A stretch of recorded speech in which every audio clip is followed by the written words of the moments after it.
Let's learn the split stitch. Split stitch also belongs to the backstitch family. So we'll start from point 1. Bring your needle up and make a straight stitch till point 2 like this. And pull the needle down.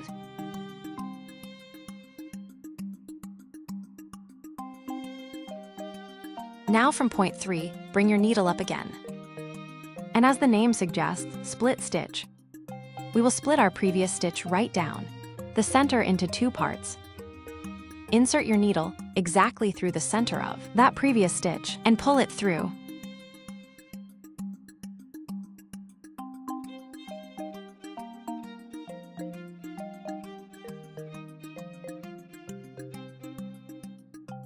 Repeat the same process throughout the line. You just have to split your previous stitch from the center and pass the needle through it, and that's it. This is how a split stitch looks. Split stitch can be used for outlines, lettering, and tiny details. I personally love using split stitch for lettering because the way it splits gives it a chain-like look. And that gives the stitch a beautiful texture. Now let me show you how to do lettering with split stitch. We will follow the same process as before.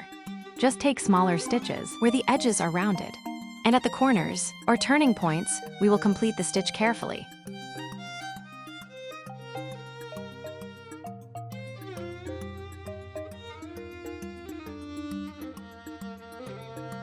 So this is how we do a split stitch.